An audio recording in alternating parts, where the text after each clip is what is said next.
Hello peeps and hello peppers and welcome to the Penpalling Periantai or Frida's Friday, the Penpalling Friday. Like my friends and I have a secret letter event going on in one of my favorite Facebook Penpalling groups and also like the group that I have been part of the longest. And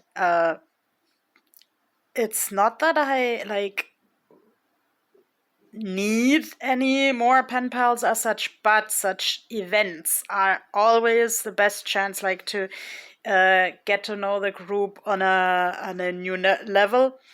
And so far I have like not paid too much attention to the event itself because I was so busy writing the book, but like now I'm kind of in the flow for writing letters, and I noticed I still have these 5 unicorn envelopes. So actually I went through all the intros, like if you shouldn't know, such pen paling secret events work like a pool of people puts like their hobbies and expectations and big dreams into an intro, and then there is some sort of address file where you find those people, and like of course you should only write to the people with who you actually want to maintain a long-term contact. Like even though I have made the experience that many pen friendships just, let's say, feather out after a while, but one could try one's best. I mean, I'm usually also not running around telling people all around town we are not friends anymore if life just happened. Um, but what I do is thinking very consciously, what do I want in a contact with a person? Like especially in times like these where I'm trying to kind of restructure my life, where I already had a really good talk this morning about how I would declutter if I did declutter and how that would possibly work for me. So actually my theme for this video is like decluttering the list of people I want to write to. And this shall not come across as this person is not good for me anyway, but this shall like really limit myself. I have 5 envelopes. I give myself the chance to get to know 5 people. And preferably now it's 11 a.m. I should be able to go to the mailbox in a small shopping center that I still have to access by bus. So I have to kind of leave here by, I would say, 2 p.m. And yes, for the people who have never seen me before, I don't have a job as such. I am trying to establish myself as an illustrator and novelist, so I am giving myself those pretty exact 4 hours to finish those 5 little letters and to declutter my brain so I can find out to myself and for myself, and actually also to the benefit of this other person, with who would I actually start a contact that would stay active. Similarly to what someone asked me this morning, what would have to happen so I start decluttering? I am using this time now to think what would actually happen so I actively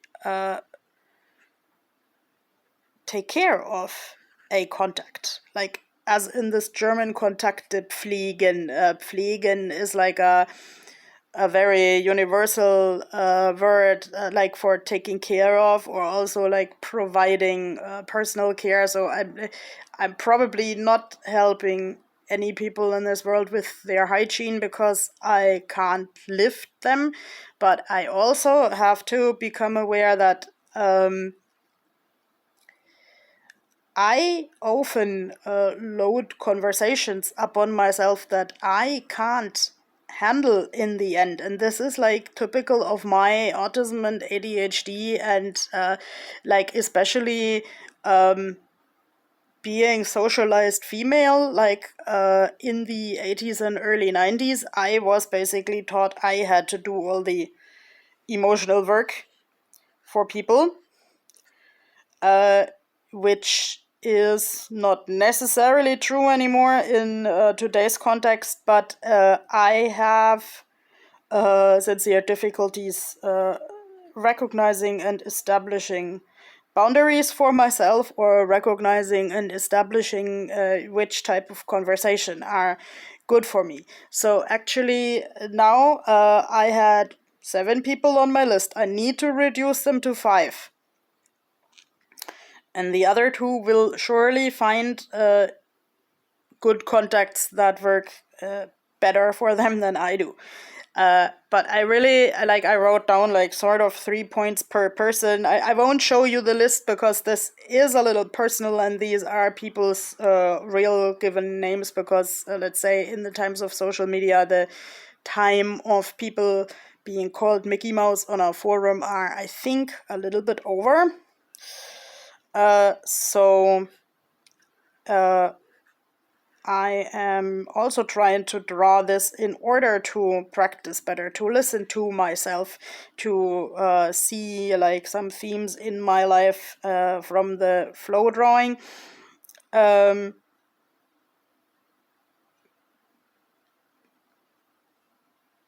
Silence is also a way to collect thoughts, and like especially for a chatterbox like me, it's a little bit difficult to sit out the silence. So I already see like a network of flowers that's really messy but naturally grown, and I think this is my life, messy but naturally grown. Many things that happened in my life are actually like a kind of logical consequence of a chain of events. And I am usually right-handed, but if I draw with the left hand without instructions, because I need the right hand to hold the phone reasonably steady. That is also interesting, like when someone actually bosses me into drawing or writing with the left hand. That's not gonna happen anymore because it only ended in literal pain. And I empathize with people who, like, especially talking about the 80s, were retrained to write with the right hand while they were lefties. I was actually trained to walk, even though that's not necessarily my natural movement, and that has, like, let's say, of course it has its upsides, like I can go into old pubs and so on that don't have any disability adaptations, but also the downside is like I have immense pain. I had as a child less time than other children to play with the other children. It's questionable how much I wanted to play with the other children, because I actually preferred sitting on my bed with my books, and today I sit on the bed with my phone and my computer, and also with my notebooks, because I want to kind of design more stories or write more stories, draw more stories than I actually read books. This is how life changes, but yes, I want some letters to read because they are usually shorter than books, and I want to, let's say, see this moment as a chance to write or rewrite the book of my life, and I want to figure out with who I want to share this book of my life, and who might actually be interested in really sharing my postal life with me. And yes, the tarot cards are at the other end of the apartment. So what people could train me to walk is very limited. So right now I'm not walking to the other end of this really small apartment because I'm using the energy to draw like really chaotic flowers and see hopefully a theme like to who I want to write today. Of course, there are no names in the flowers, but like you know how the most tarot readers say, like they are using cards or a wax drops or a flame or something to channel information. And of course, these flowers don't say right to Jane and John Doe. Those flowers say see your network. I should see my network. I should see to this that I adopt people into my life, like adopt, like of course only in brackets because I'm not literally adopting anyone.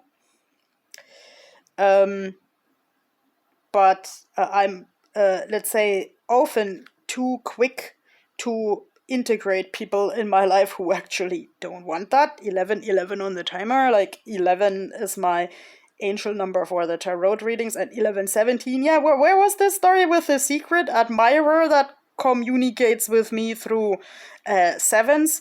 Yeah, hello people out there, the secret letter event, you of course also can get letters. So if people really want to communicate with me, they have to let me know, and but they also have to kind of respect if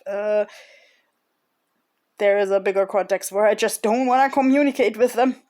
But let's say, at least in the Penpalling world, I will always let them know.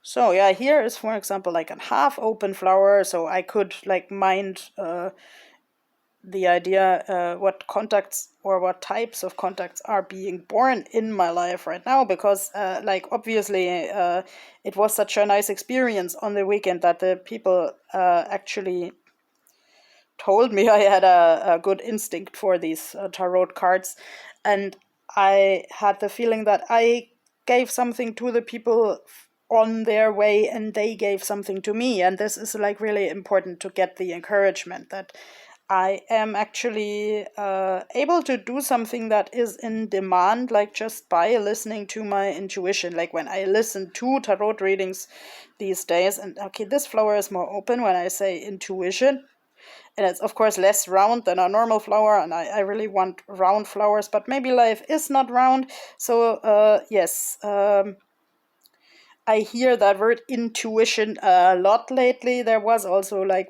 in one of my cooperations with musical artists, a song called Intuition. And yeah, maybe I should learn to trust my intuition better, because, like, talking about having been socialized as a woman, like, even though I have a very strong male energy, like animus, um, it was always like told to me, like, don't judge those people and give those people a second chance, and love at second sight lasts longer. And actually that led me to mostly not trust my instincts anymore. But like when I trusted my instinct as a child and teenager, uh, I even saw some things ahead of time.